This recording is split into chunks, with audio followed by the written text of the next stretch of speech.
Kristus menurut Santo Yohanes. Dimuliakanlah Tuhan. Dalam amanat perpisahannya, Yesus berkata kepada murid-muridnya, "Seperti Bapa telah mengasihi aku, demikianlah juga aku telah mengasihi kamu. Tinggallah di dalam kasih-Ku itu. Jika kamu menuruti perintah-Ku, kamu akan tinggal di dalam kasih-Ku.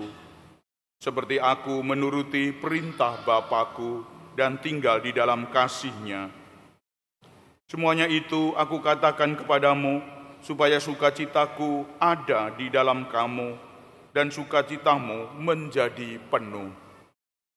Inilah perintahku, yaitu supaya kamu saling mengasihi, seperti aku telah mengasihi kamu. Tidak ada kasih yang lebih besar daripada kasih seseorang yang memberikan nyawanya demi sahabat-sahabatnya.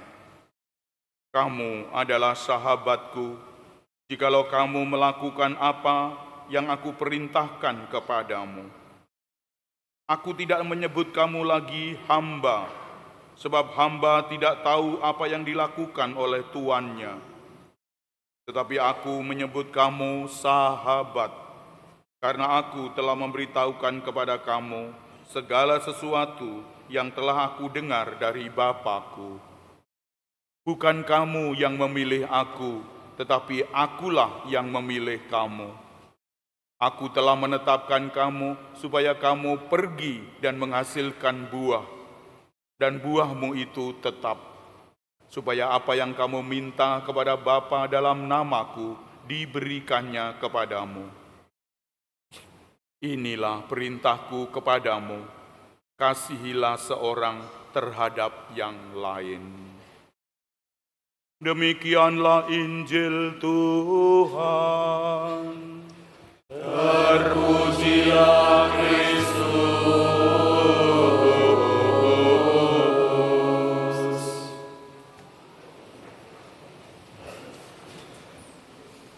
Bapak Ibu, saudara-saudari yang terkasih dalam Kristus, inilah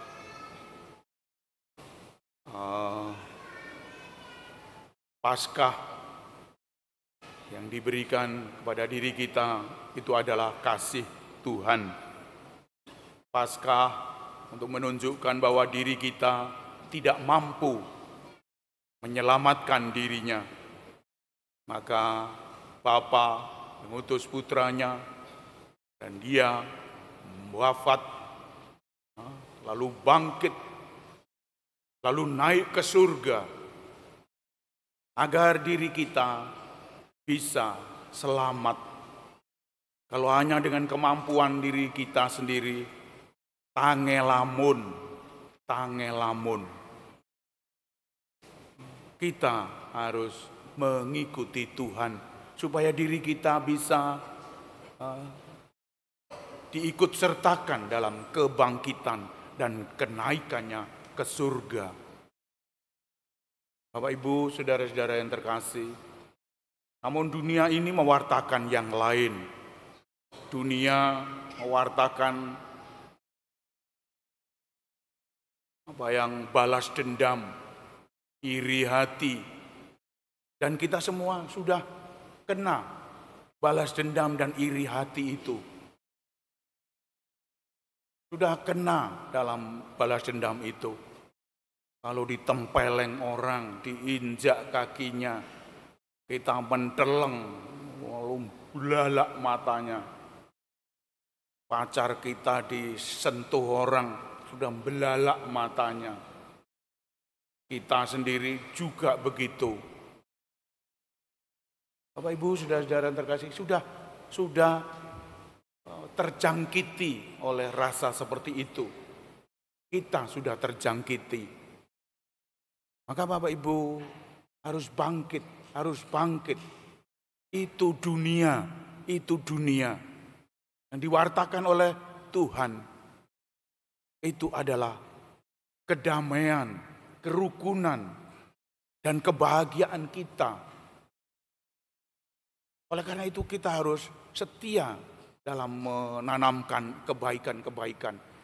Mengapa kita menanamkan kebaikan-kebaikan? Karena kita adalah anak-anak Allah.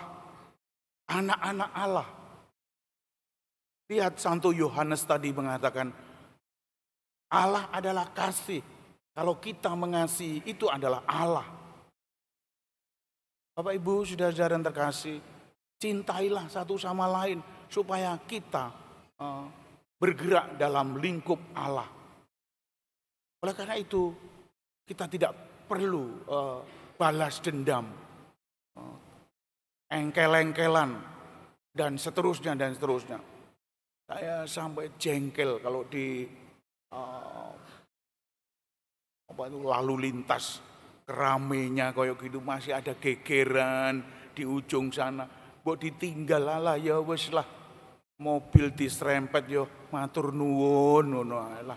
Terus ditobruk orang sampai ditobruk orang ya matur nuwun ngono lah. Ndak usah diurus apa. Lalu lintas kayak ngene rame nih. Ya kalau di desa sepi, nah itu baru diurus. Kalau lalu lintas seperti ini, semua orang yang tidak menyangkut dalam diri kita, kena imbasnya. Panjang berkilo-kilo. Kena semua. Wah kita bangga, wah seneng. Lalu lintas macet, wah seneng. Ono gegeran di tengah jalan, wah seneng. Truk bane mbledos, wah seneng, wah seneng. Macet, wah halo macet, ya terima kasih macet. Bapak Ibu saudara-saudara yang terkasih, orang harus bisa meletakkan mana yang bijaksana, mana yang tidak. Inilah yang diaturkan oleh Kristus. Kita harus melestarikan kerukunan. Dan kita jamin kerukunan akan surga pahalanya. Kalau balas dendam, mati-matian, sembelih-sembelihan, itu jelas neraka. Meskipun benar, kita benar, ayo dibela. Itu pasti neraka orang yang bela-belaan ini. Itu bukan anak-anak Tuhan. Bapak Ibu saudara-saudara yang terkasih, saya sebetulnya mewartakan kasih ini di dunia zaman sekarang. Ini miris. Paling-paling ya krungu telinga sebelah kiri, keluar sebelah kanan.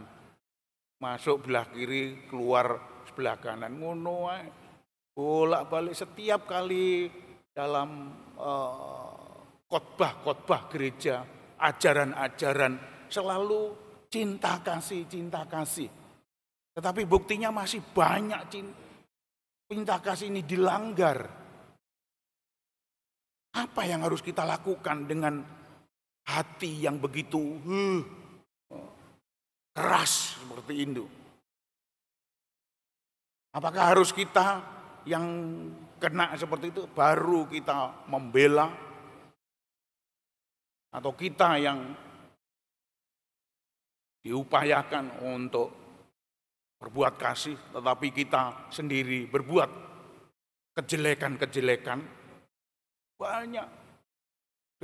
Diberi kasih, diaturkan dibimbing dalam asuhan yang bagus, sekolah yang bagus, pendidikan yang bagus, tingkat yang tinggi bagus, lulus dengan sarjana, tapi dengan orang tuanya sudah balelo, sudah dengan orang tuanya ditinggal, orang tuanya dibiarkan sendiri. Untung orang tuanya ini mau, untung dia meringkuk saja. Kalau orang tua saya sakit, terus mosok sakit diotong-otong ke sana kemari, diotong-otong. Kita tidak berbuat seperti itu. Ya sekurang-kurangnya kita penuh perhatian, kita peduli kepada mereka-mereka yang tersangkut hal ini. Bapak Ibu, saudara-saudara yang terkasih, apa yang diwartakan dalam Injil hari ini cinta kasih. Apa yang kita lakukan harus berbuah. Bukan saya yang memilih Kristus, Kristuslah yang memilih saya. Sehingga saya bisa berbuah. Kita berbuat sesuatu, berbuat cinta kasih, ini karena Tuhan. Kita tidak bisa berbuat apa-apa selain cinta kasih itu. Maka lihatlah, kalau orang itu berbuat cinta kasih, itulah Kristus yang sedang berjalan-jalan. Dia adalah Kristus yang hidup. Kalau dia tidak berbuat itu, cinta kasih adalah pengorbanan dalam diri kita. Pengorbanan, sakit hati. Memang sakit hati. Apakah orang harus puas? Orang harus bangga? Selalu seperti itu? Tidak. Harus sakit hati. Harus nelongso. Harus, kalau bisa menghindari, syukur. Kalau tidak bisa, itu yang harus diterima. Cinta kasih adalah pengorbanan. Dan salib inilah menunjukkan cinta kasih kepada diri kita. Salib. Disalib seperti ini agar diri kita bisa hidup. Masa Tuhan yang disalib, kita sendiri enak-enak. Wah, enak-enak. Santai men, santai. Mosok cinta kasih terus. Wah, beduduk, muntuk. Tidak. Bapak Ibu, saudara-saudara yang terkasih, hidup adalah sulit, hidup adalah sukar. Kalau kita ingin hidup, kita harus berani memanggul salib seperti Yesus, bahkan mati di salib. Apa untungnya kita mati di salib? Untungnya kita bisa bahagia dalam kerajaan surga. Seluruh santo-santa, martir, kalau kita baca, selalu hidup dalam kematian. Kematian, baru dia diangkat ke surga. Mengapa zaman sekarang tidak ada martir, tidak ada santo-santa? Karena tidak mau disalib. Termasuk saya. Masuk saya. Tapi saya mencoba untuk semacam Yesus. Berani disalib, mati disalib. Agar santo-santa bermunculan di tengah-tengah kita. Bapak Ibu, saudara-saudara terkasih, ini adalah ajaran tua, ajaran yang penuh makna. Di mana kita harus berani menderita, tersiksa, lalu pasti bahagia dalam kebahagiaan. Hidup kita di dunia ini, hidup kita di surga. Di surga hidup kita. Di dunia ini hanya 60, paling-paling 60, 70, 80, ya 100 lah paling pol, 100. 100 tahun. Padahal hidup kita, umur dunia ini berapa miliar tahun. Berapa miliar, kita hanya saknyuk aja. Hidup ini mampir ngombe. Nanti mampir lalu ngombe, selesai lalu pergi. Dicabut oleh Tuhan. Hanya 100 tahun kalau kuat. Itu pun jarang-jarang. Hidup kita seperti ini. Maka kalau tidak kita isi dengan kasih, sungguh kita orang yang belai dalam hal ini. Bapak Ibu, saudara-saudara yang terkasih, marilah kita hening sejenak, kita merenungkan hal ini, agar cinta kasih Tuhan sungguh-sungguh mendalam dalam diri kita. Kita keluar gereja, kita hidup dalam masyarakat, dalam rumah tangga kita masing-masing, kita hayati kasih itu, yaitu kasih adalah sikap rela berkorban untuk sesama. Kalau kita tidak rela berkorban untuk sesama, apapun itu, ngambilkan pakaian, ngambilkan sepatu. Ayo, no, tukokno iku, yo, tukokno, no, yo, no, melayu, yo, melayu. Kalau tidak seperti itu, habis kita pasti orang-orang dunia. Orang-orang dunia tidak pernah akur dengan kita. Orang-orang dunia selalu bermusuhan dengan orang-orang surga. Dan kita sebetulnya orang-orang surgawi karena kita sudah dibaptis, sudah diberi sakramen baptis, sudah diberi Roh Kudus. Tadi Cornelius sudah diberi Roh Kudus. Roh Kudus dan baptis ini sudah senjata bagi kita untuk naik ke surga dan duduk bersama dengan Bapa. Oleh karena itu, marilah kita hening sejenak, kita mohon kekuatan untuk Tuhan, untuk kita semua, agar kita diberi kebijaksanaan dan kekuatan rohani kita. Amin.